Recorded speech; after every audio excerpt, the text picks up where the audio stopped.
있으세요? 아, 저는 글쎄요, 뭐 워낙 어린 나이에 결혼을 해가지고 네, 저도 너무 뭐 24에 결혼해서 뭘 알겠어요. 근데 결혼하자마자 이제 아기를 연년생으로 또 낳다 보니까 뭐 주위를 뭐 돌아볼 여유도 없고 뭐 애 둘 키우는 것만 해도 너무 힘들었는데 그러다 보니까 막 폭식을 하잖아요. 네. 막 먹어야 되고.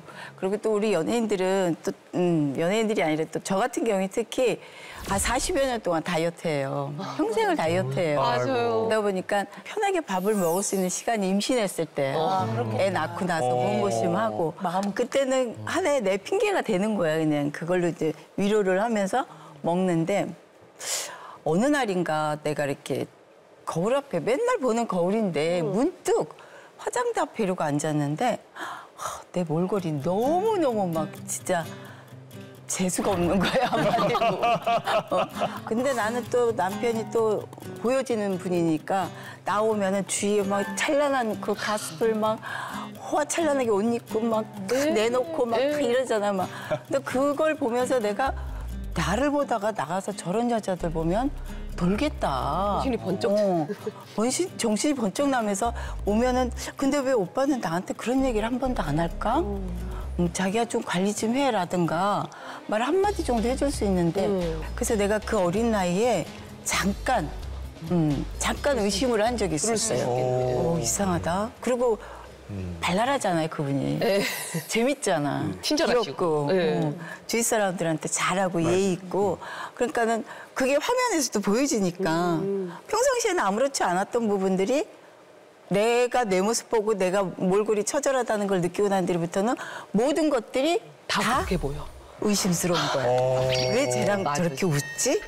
왜 저 사람이랑 저렇게 친하게 막 손잡고 때리고 막 이런 화면에 그런 장면이 나오면 그때부터 의심이 되는 거예요. 근데 그거 물어본다가 한들 오빠가 제대로 대답할까? 라는 생각이 드는 거예요. 그래서 저는 그런 걸 물어보질 않았어요. 그냥 혼자 내 스스로 다이어트를 한 4개월 동안 우유 다이어트를 했어요. 우유만 드셨어요? 우유만 먹었어요. 근데 그때 당시에는 우유가 마침 또 저희 속이 안 맞아서 밑으로 다 쏘는 거예요. 막. 다이어트가 그럼 먹으면 쏘고, 먹으면 막 나중에는 너무 씹는 게 막 그리운 거야. 그러면 배 같은 거 막 씹어가지고 건더기 뱉어버리고 국물만 진짜 씹는 독하게 하시죠. 막 그런 고통을 막 진짜 막 겪어가면서 살을 뺐어요. 한 5kg 가까이. 6kg? 그런데 이쁘다는 소리 한마디를 안 해주고 변화에 대해서 아는 체를 안 해주는 거야. 그래서 바빠서 그런가? 그냥 그리고 저는 어린 나이에 그냥 그 시기를 넘겼었어요. 내가 그냥 마음 접고. 예, 남자들이 제가 나이가 60이 됐으니까 저도 이제 20살에 연애해서 결혼 생활을 한 40년 하고 나이가 60이 돼 보니까 지나온 세월이 다 보이는 거죠. 그러니까 이게 사람이라는 게 아무리 교육을 받고 인간의 의지가 있고 뭐 이성이 있다고 얘기하지만 기본 동물이에요. 그러니까 남성 호르몬이 많이 나올 때 그 이제 홍림 씨 같이 바깥으로 이렇게 외로운 늑대처럼 돌아다니는 저 속성은 갖고 있는 본능이고 우리가 사회적인 압박을 통해서 그러지 말으라고 배우는 건데 불쑥불쑥 튀어나온단 말이죠. 그래서 저는 제가 제 자녀들이 딸이 결혼하고 그랬지만 제발 남자들 뒷주머니 차지 마라. 돈이 없으면 에너지원이 없어서 못 돌아다녀. 그러니까 돈을 다 공개를 하는 순간 좀 규제가 많이 된다는 거죠. 저도 생각해보면 왜 그랬는지 모르겠는데 내가 내 무덤을 팠는지 그런지 모르겠지만 돈을 다 갖다 줬어요. 내가 쓸 돈이 없는 거예요. 그래서 나는 참 그게 좋다고 생각을 해서 사위한테도 그 얘기를 했고 아들도 뭐 장가를 가면 그 딴 주머니 차지 말고 돈을 다 공개를 해라. 회계가 투명하면 사생활도 꽤 많이 투명해질 수 있다. 라는 얘기를 늘 하죠. 근데 그건 과거 얘기고요. 이제 남자분들이 흔히 하는 얘기가 그거예요. 이제 남자는 돈이 있고 시간이 있으면 바람 핀다. 근데 거기 하나가 더 있어요. 요거를 잘하면 돈이 없어도 바람은 잘 펴요. 내가 주변 사람들한테 남자를 만날 때 주의해야 될 장소가 두 군데 있다. 하나가 이제 그 나이트클럽, 춤추는 데서 만나는 거. 물론 어쩌다 이제 스트레스 풀러 갈 수 있어요. 하지만 그게 성향일 수 있다. 두 번째 채팅이에요. 채팅에서 만난 커플들이 행복하게 살기가 참 힘든 게 여자는 결혼하면 바로 결혼 모드로 바로 바뀌어서 채팅을 대부분 끊어요. 남자는 안 끊어요. 거기서 현란한 이걸로 돈 안 가지고도 무수한 많은 여자들을 거느리면서 본인도 관리를 못해서 번호를 붙여놔요. 1번 여자는 맨날 며칠 어디서 만나고 생일이 언제이고 첫 번째 선물을 뭘 줬고 2번 여자는 이거 기억을 못해 다 적어놨는데 그거를 네, 44번까지 적어놨다가 아들이 그걸 보고 발각이 돼서 엄마한테 줘가지고 이혼 소송한 경우도 있는데 잘 정리돼 있었나 요거 잘하는 남자들 남편들이 만약에 이걸 잘한다라고 그러면 마스크 끼워놓고 하루 종일 구석에서 장사하는 이런 거 시켜야 돼. 밖으로 절대 돌아다니지. 아니 거기서도 이걸로는 요즘에는 다 누가 집에서 채팅해요. 다 이걸로 채팅하면 뭐 지금 엑셀로 해갖고 한 440번까지도 만들 판이구만. 아내의 촉은요 정말 대단합니다. 맞잖아. 내가 아무리 냉철하게 행동을 해도 빈틈이 보이는 거야. 아침에 일어났는데 나는 그냥 평사처럼 이렇게 행동해도 뭔가가 다르다는 거죠. 누구 만나는지 알아. 오늘 뭐 좋은 일 있어? 뜨끔해. 내가 행동을 좀 잘못했나? 보면 옷박에 옷이 2개, 3개 걸려 있어. 그러니까 내가 누굴 만나러 갈 때는 별로야. 이게 우리 안에는 저 남자가 옷을 왜 2-3번 막 편안하게 입는 사람이 왜 2-3번 입지? 이런 행동. 괜히 기분 좋아서 하는 행동. 이게 그래서 이런 것들이 10년, 18년이 되니까 나도 이제 쌓이기 시작하는 거야. 그럼 노하우가. 노하우가. 노하우가 이제 그런 행동을 하면 안 되겠구나. 미리 계산해서 그 옷을 입고 향수도는 집에 옛날에는 하나만 뿌렸었어요. 아니 근데 뭘 하는데요?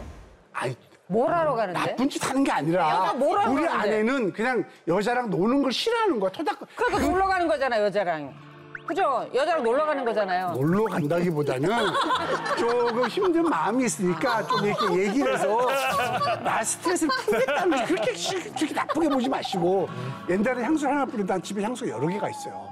막 뿌려야지 어떤 냄새 어느 날은 자기야 향수가 뭐야? 그래서 내가 뿌리는 거 아닌데 그렇구나.